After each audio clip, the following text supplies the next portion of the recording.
Yeah.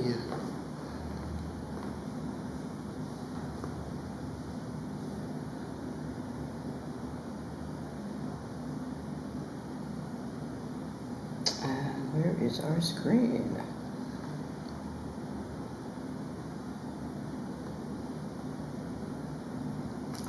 We're live here. It is not live here. There we go. We are live. I think we live.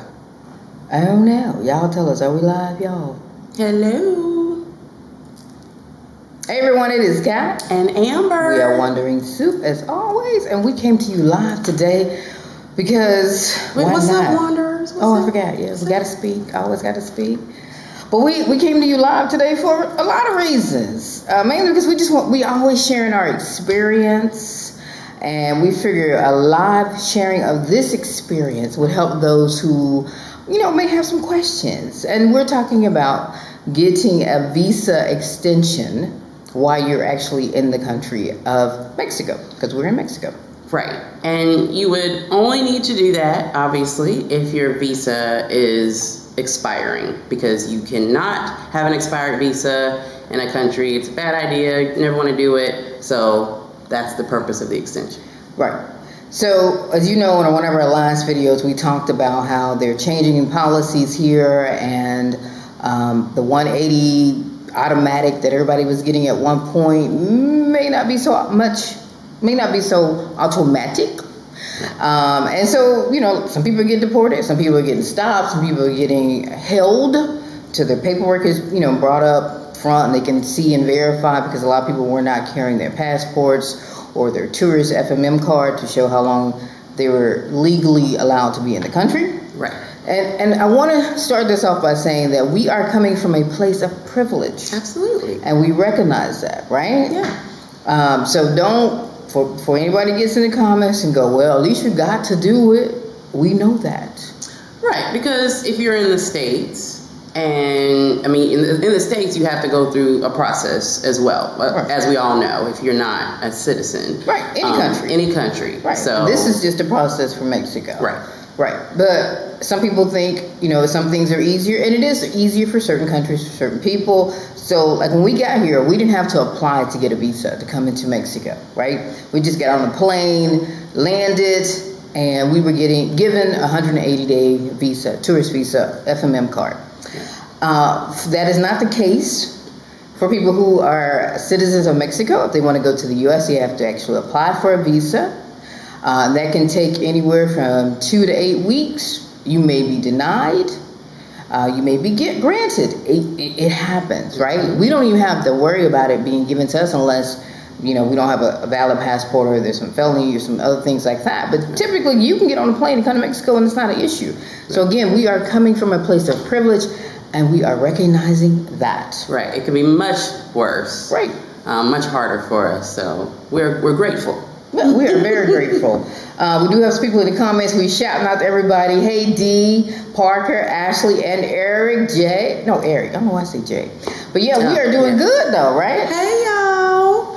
Wanderer coaches, I like that. But we are doing great, and that's why we're doing this live, to share the greatness of living here, and some of the things that happen to, because you want to live here. Right. So as we were saying, it's not, at one point it was kind of automatic that when you come in as a tourist, you can get pretty much up to 180 days to stay, and that isn't necessarily guaranteed now. Right. So you don't really know, and you never really knew. It just was kind of a pattern, so people got used to it. Right. So it's a little different now. It is very much a little bit different, and that's across the globe. If we stressed in our last video, or the video that we talked about, that it is across the globe that policies are changing.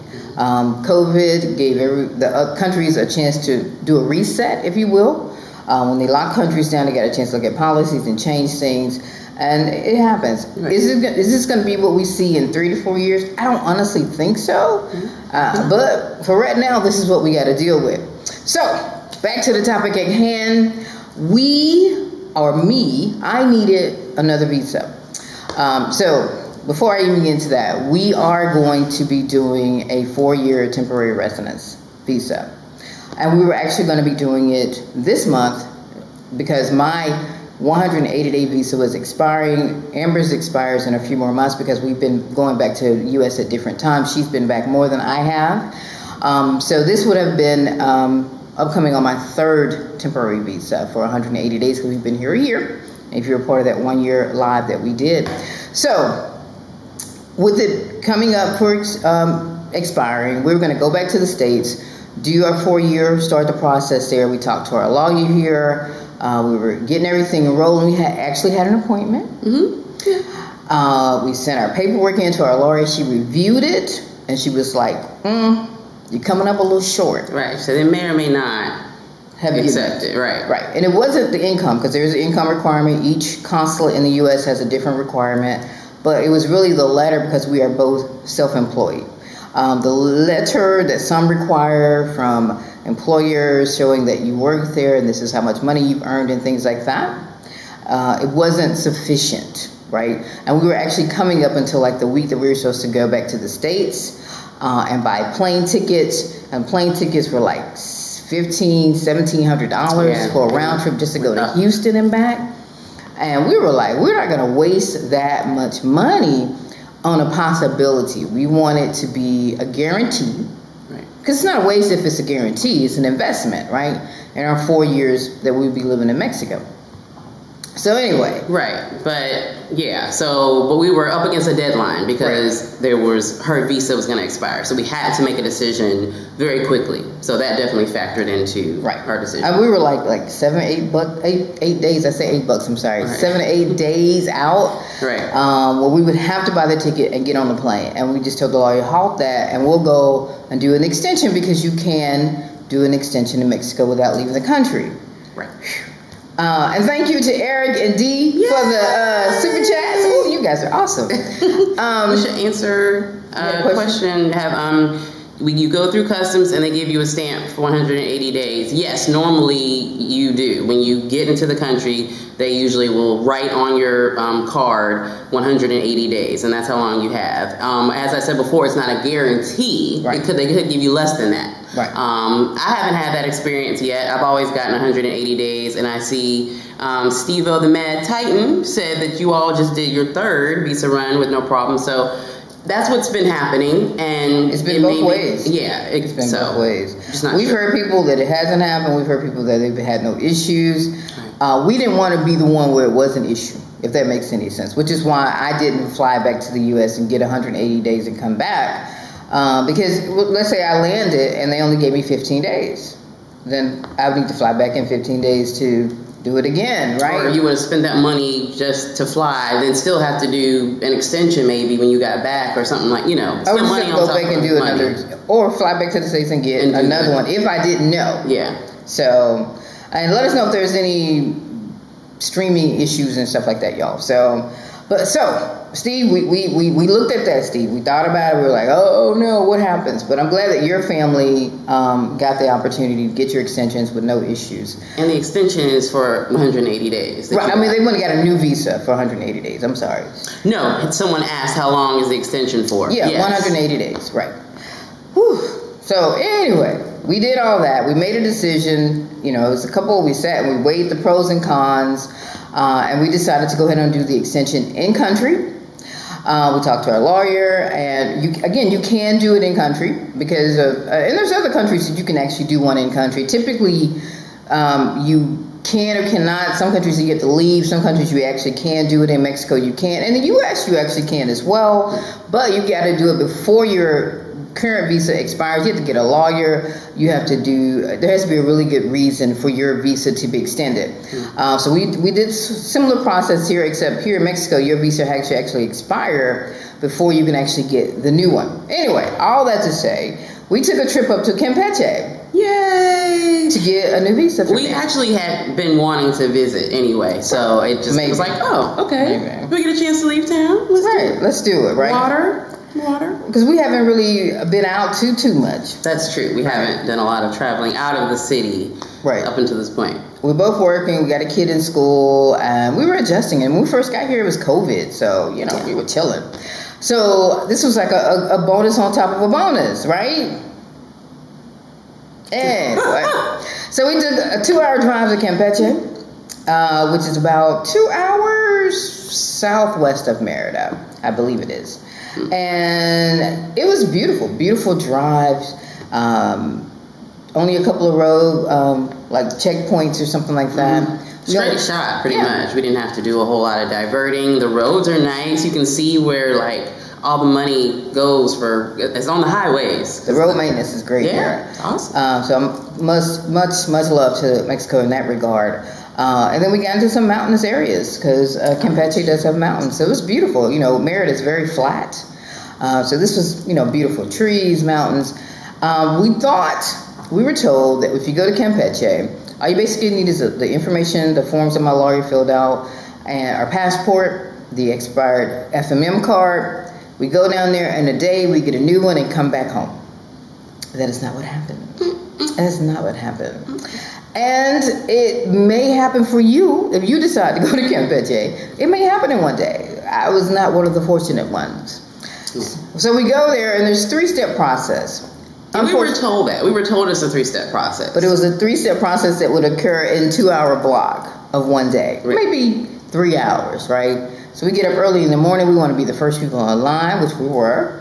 We had rented a car. Well, we already had a rental car. So this fit into all of this. It was perfect timing. We thought the gods were smiling upon us, right? As always. So anyway, we get to Campeche. Again, it's beautiful. It's on the beach. Not a beach that you can actually get into, like it's not sand or anything like that. And it's a very small city, but old world charm. It's rocky, so you don't actually get into the water. You just look at it, it's beautiful. It's beautiful. Yeah. DX, we have global entry. We don't need global entry. We have mobile passport, which is pretty similar to global entry. They both serve the same purpose to me. I've used the mobile passport and had no issues in my travels in the past. So a mobile passport is free. You can pay for it. I don't feel like there's a need for it. It's an app. You can download it and it works.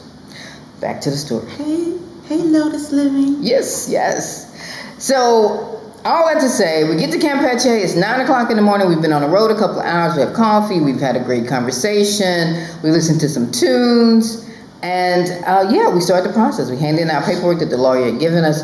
My passport, a copy, a picture, a copy of my passport, a copy of my FMM card, all the paperwork she'd given us. And he took it, Spanish is not our first language. English was not his. Right, but he really did try really hard. Like he gave us as much in English as he could, and it was great. Right. Great process. We started the first step. It was a fee of around 1,400 pesos.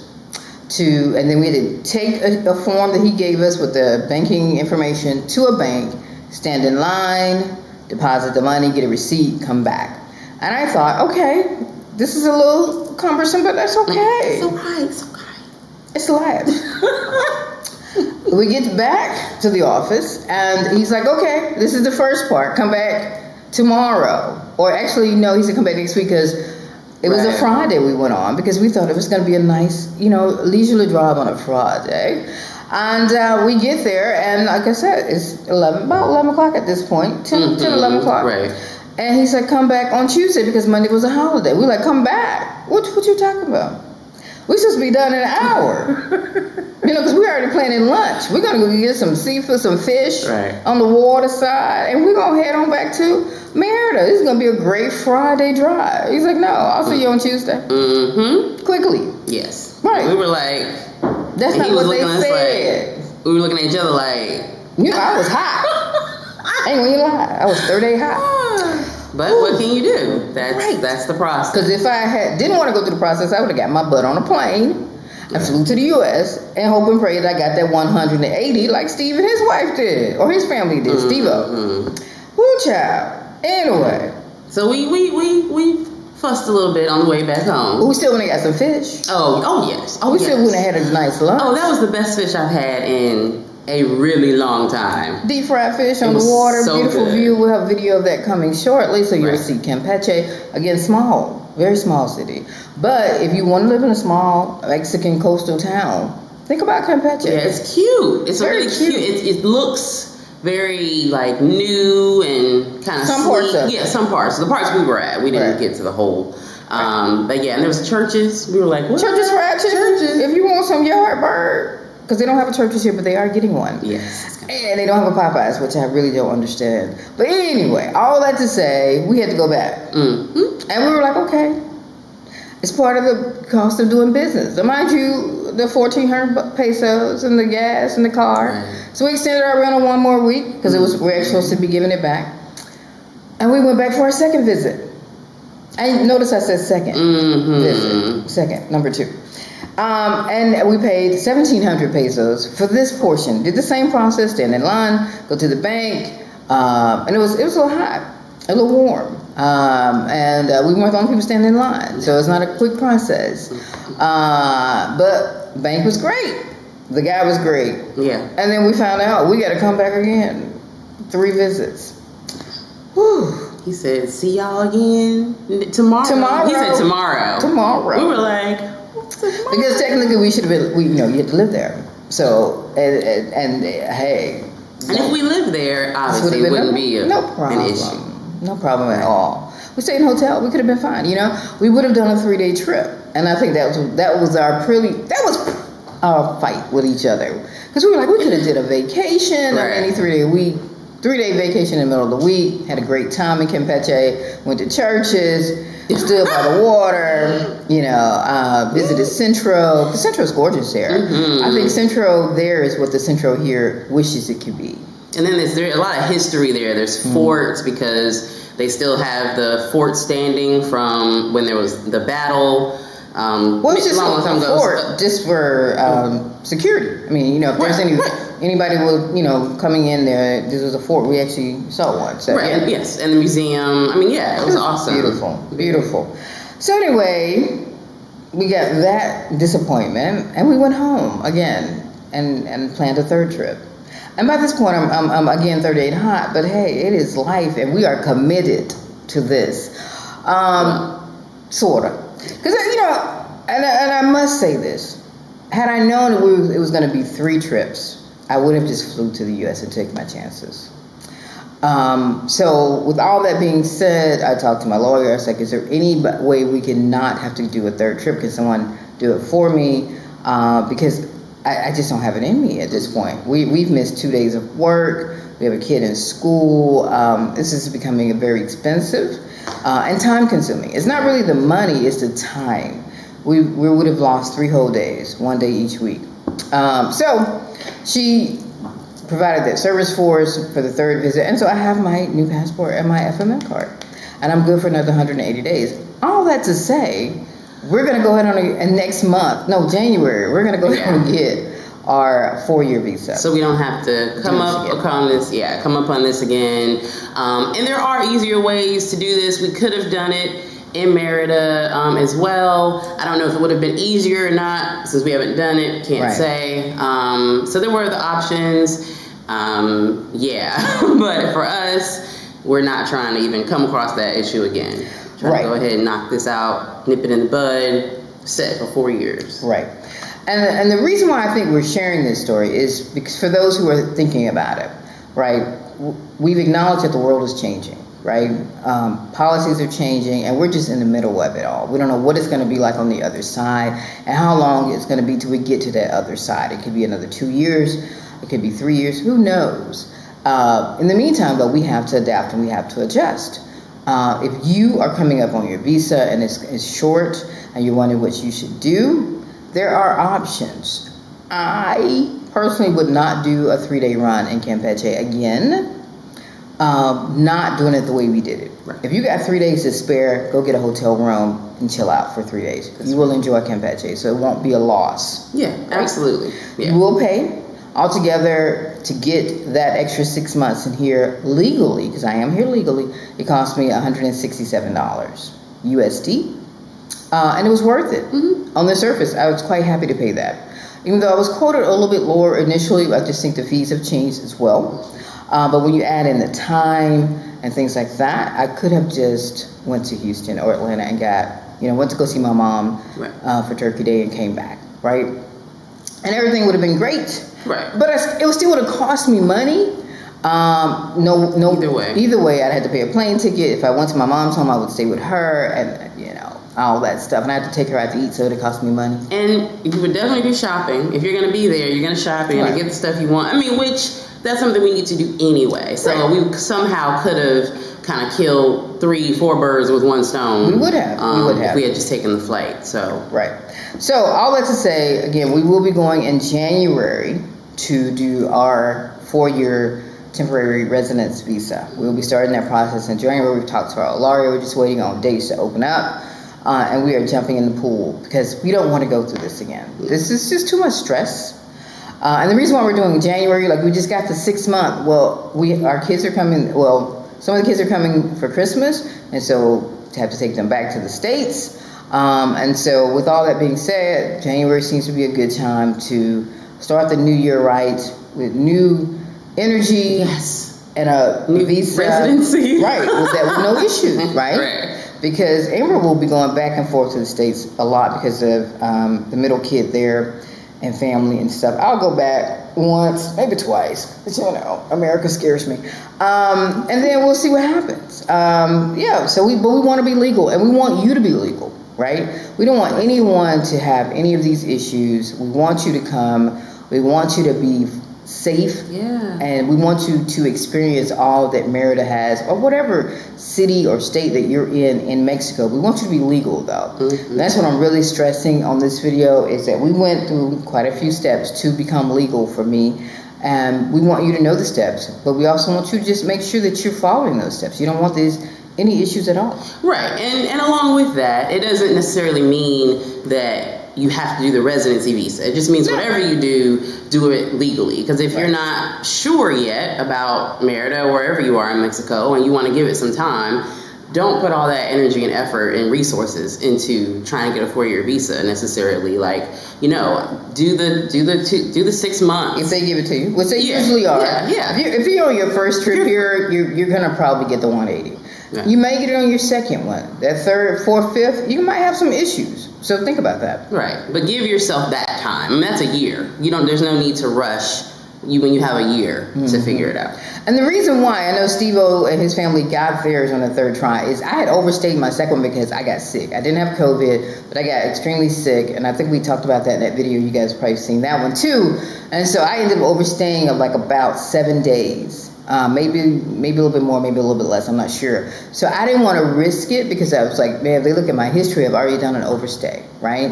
And I just was like, I don't know. There's a lot of factors that come into play, and each person's issue or thing or travel history is going to be different. So just think about you and yours and what you want to do. We got some questions.